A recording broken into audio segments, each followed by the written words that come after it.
Peppermint oil grew more hair than minoxidil. That's a real result, from a real study, published in a real journal. In mice, that last word is missing from about 90% of the places you've seen that claim. It's missing from the product page. It's missing from the TikTok. It's missing from the Reddit comment that told you to try it. So today we're ranking the natural oils. 8 of them, worst evidence to best. This is Balding Out Loud. I don't sell hair products, I don't take supplement sponsorships, and I read the studies so you don't have to. Peppermint, pumpkin seed, lavender, tea tree, coconut, castor, onion juice, and the ones with literally nothing behind them. And there's one question I'm going to ask about every single one. It's a stupidly simple question. Was this mice or was this men? That's it. That's the whole filter. And once you start using it, this entire market falls apart in front of you. Rosemary's not on the list, by the way. We did a whole video on that one, it's linked below, go watch it after. Let me explain why that one question does so much work. A mouse is not a small person with fur. Mouse hair is on a timer. All the follicles on a mouse's back rest at the same time, then grow at the same time. In one wave. It's synchronized. So here's what researchers do. They shave a mouse. They rub something on its back. They wait for weeks. And they take a photo. The problem is that shaving a mouse already starts the wave. So does mild irritation. So a huge range of substances will produce a dramatic before and after in that model. Not because the substance is a hair drug. Because the mouse was going to grow that hair anyway, and you nudged the timing. Your scalp doesn't work like that. Human follicles cycle independently. Your neighbor hair is doing its own thing. There's no wave to catch. This is why the mouse model has a reputation in dermatology. Everything works in it. Almost nothing survives the trip into a human head. So when I tell you a study was mice, I'm not calling the researchers dishonest. Most of these papers say mice right in the title. The dishonesty happens later in the marketing, where the word gets quietly dropped. Alright, bottom of the list. Number 8, worst evidence in the pile, and we climb from here to number 1. Bottom of the list, and I'm cheating slightly. I'm putting 3 oils in one spot because they all scored exactly the same. 0. Emu. Argan. Jojoba. Call them jointates. 8 oils, 7 spots. All 3 are sold specifically for hair growth. All 3 have no randomized human trial for pattern hair loss. Not a weak one. Not a small one. None. Jojoba is the funniest one. Because jojoba is what the other studies use as the placebo. It's the carrier. It's the liquid they rub on the control group. So the control group doesn't know they are the control group. Then somebody bottles the placebo and sells it to you at $30 an ounce. Remember that word, jojoba. It's going to show up twice more before we're done, and both times it's the thing they rubbed on the control group. Now, are these bad for your hair? No. Argan and jojoba are decent conditioners. Your hair will feel softer. That's real, and it's fine to want that. But softer isn't more. There is no evidence that any of these 3 put a single new hair on your head. Mice or men? Neither. Nothing at all. Joint number 8. Castor oil moves up 1 spot, only because at least there's a proposed mechanism. The claim is ricinoleic acid. It's the main fatty acid in castor oil. There's some lab work about it affecting prostaglandin signaling in skin. Prostaglandins do matter in hair. That part isn't crazy. What's missing is everything after that. There is no human trial of castor oil for pattern hair loss. 0. The entire castor oil industry is standing on a mechanism nobody has ever tested on a human head. And this one has a downside the others don't. There's a documented condition called acute hair felting. And it is exactly as bad as it sounds. Your hair mats, all of it at once into one solid tangled block. Not a knot you can work out. A block, like felt. In the reported cases, it often has to be cut off. People have lost a lot of length that way. And castor oil turns up in those case reports over and over. There's a paper from 2017 in a dermatology journal, and the title is literally this. Castor oil, the culprit of acute hair felting. It's the thickness. Castor oil is heavy and sticky. It doesn't rinse out properly. And if you've got long or textured hair and you sleep in it, you're rolling dice. Mice or men? Neither. Nobody has tested it in either one. No growth evidence and a real risk. Number 7. Coconut oil jumps up the list, and I want to be careful about why. Because this is the one people misread in both directions. Coconut oil has genuinely good human data. That data is not about growth. The classic work is Relais and Mohile 2003 in the Journal of Cosmetic Science. They put coconut oil up against mineral oil and sunflower oil on real hair fibers. Coconut significantly reduced protein loss from the hair shaft. The other two did nothing. In plain English, coconut oil makes your hair break less. The reason is molecular. Lauric acid, the main fat in coconut oil, is small enough to actually get inside the hair shaft instead of sitting on top of it. Most oils cannot do that. That's real. That's not marketing. But look at what that is. It's a hair quality benefit. Your existing hairs survive brushing and towel drying, so you keep more length and the ends look less wrecked. It does not grow anything. It does not touch DHT. It does nothing to a follicle that has already started miniaturizing. Mice or men? Neither actually. It was hair. Human hair in a lab off a human head. But nobody was wearing it. And the measurement was breakage, not growth. So, right species, wrong question. Number 6. Now we get into the mouse tier, and we're going to be here for a while. Lavender. Lee and colleagues 2016 in a journal called Toxicological Research. I'm going to give you 4 details about this study, and I want you to hold on to them. Because in about 2 minutes, you're going to hear the exact same 4 again. 1. Mice. 2. Jojoba as the carrier. There's that word again. 3. Minoxidil as the thing they compared it against. 4. 4 weeks. Mice, jojoba, minoxidil, 4 weeks. Got it. And the results were good. They ran lavender at 3% and at 5%, and both groups grew more hair follicles. Deeper follicles, a thicker skin layer. About as good as the minoxidil group. Less inflammation too. Honestly, it's a clean study. Sensible controls. No complaints about the paper. It's just mice. 4 weeks. Shaved backs.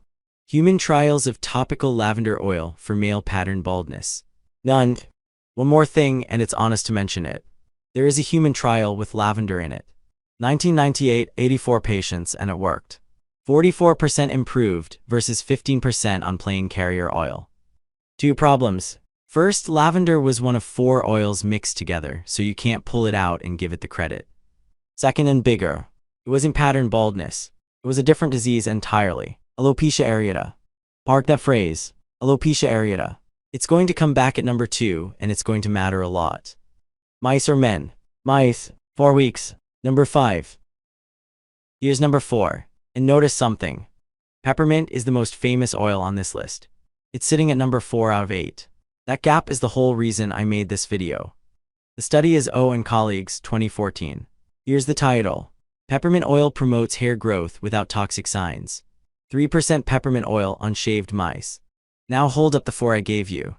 Mice, jojoba, minoxidil, 4 weeks. Same 4. Same black 6 mice even. Same journal. I told you 2 minutes ago you'd hear it again.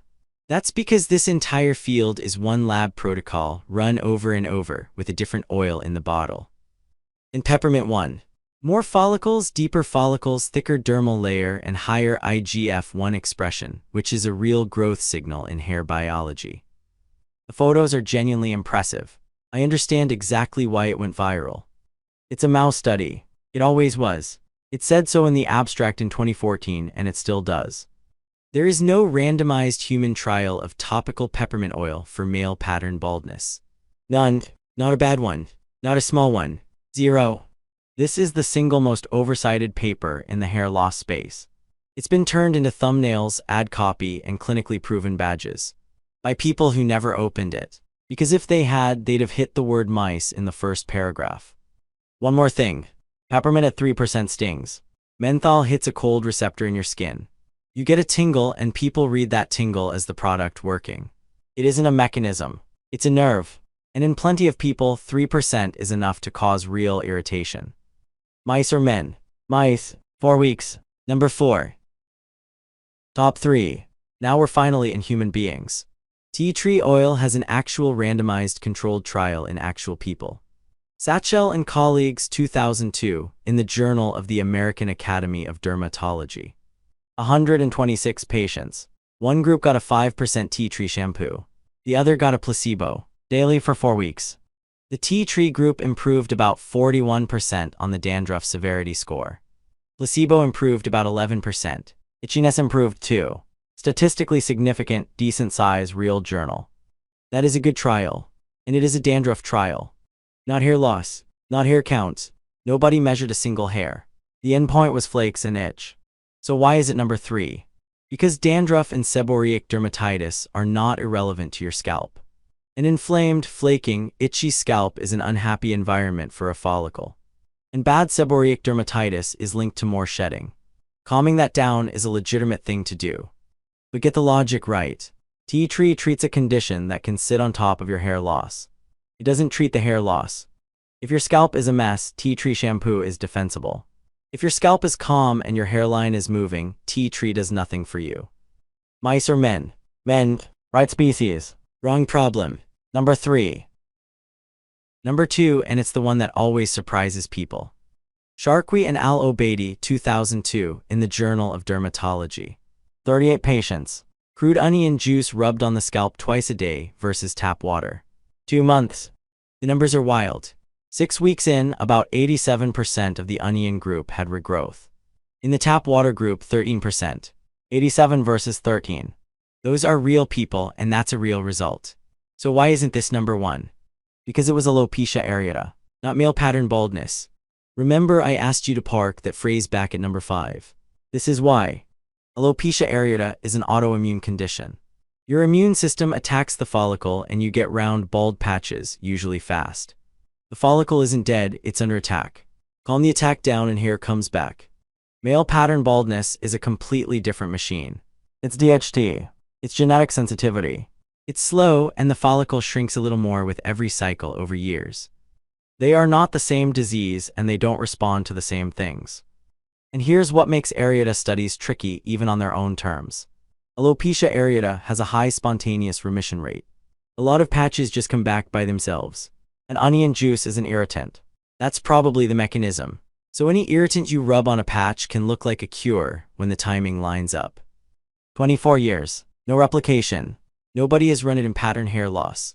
Mice or men? Men. Wrong disease. Number 2. Number 1. And there's only one candidate. Joe and colleagues 2014. And this one is built properly. Randomized. Double-blind. Real placebo group. 90 men enrolled, 76 finished, split roughly down the middle. 24 weeks. And the dose? Write this one down. 400 milligrams a day. Men with actual male pattern baldness, mild to moderate. Right disease. At 24 weeks, the treatment group had a 40% increase in hair count. Placebo had about 10%. 40 versus 10. That's a 30-point gap and it is not noise. Mice or men? Men. Right species. Right disease. Right endpoint. Placebo controlled. That's the full set and it's the only one on this list that has it. Number 1. So 3 things you need to know before you get excited. 1, and this is the big one. It was a capsule. You swallowed it.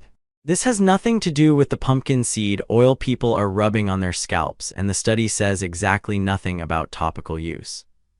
Picture somebody in a shop turning over a bottle of topical pumpkin seed serum, reading the study cited on the back.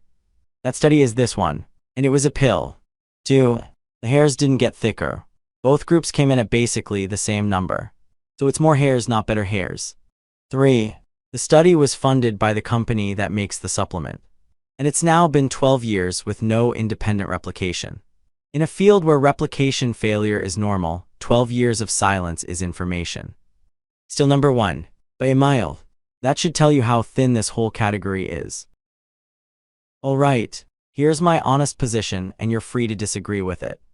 But first I have to kill one idea because it's the one that gets people hurt. The idea is that natural means gentle. That you're trading power for safety. That trade isn't real. An essential oil is not a plant. It's a concentrate. Steam distilled down until it's dozens of times stronger than the leaf it came from. That's a pharmacologically active liquid. We just regulate it like perfume. And that regulation gap is the actual risk. Minoxidil has to contain what the label says. Essential oils are cosmetics. Retail testing turns up adulteration constantly. Cheaper oils cut in. Concentrations all over the map. And the whole theory depends on one compound at one concentration. So you have no idea what's in your bottle. Then there's irritation. Contact dermatitis from essential oils is common enough to be standard on the patch tests dermatologists run. And an inflamed scalp sheds. So you can absolutely make yourself lose hair chasing a natural remedy. So what I do? If you want to grow hair, the hierarchy hasn't moved. Topical minoxidil at 5% and a DHT blocker, if you're willing, are the floor. Nothing on this list replaces them. Pumpkin seed oil, oral, 400 milligrams a day. I don't think that's crazy. One decent human trial, low risk, cheap. Photos in the same light, first of every month. Give it 6 months. Coconut oil if your hair snaps. It works for that. It won't grow anything. Tea tree shampoo if your scalp is flaky and itchy. Fix the scalp, then judge the hair. Everything else on the list is one of 3 things. It's a mouse, it's a different disease, or it's nothing at all. Peppermint and lavender. Mice, onion, a different disease. Castor, emu, argan, and jojoba. Nothing. That's 5 of the 8 spots. Gone. And if you do, use essential oils anyway. Dilute to 2 or 3% in a carrier and patch test on your forearm for 48 hours first. Undiluted essential oil on a scalp is how this goes wrong. Here's what I want you to take from this. 8 oils. 1 randomized trial in men with the right disease and the right endpoint. 1. And it's a capsule funded by the manufacturer, never replicated. That's the state of the natural hair oil market in 2026. It is a market built almost entirely on shaved mice and hopeful reading. So take the filter with you. Next time someone sends you a study about an oil, ask 3 things. Was it mice or was it people? Was it my disease or a different one? And did they count hair or did they count something else and call it hair? 3 questions. That's the whole skill.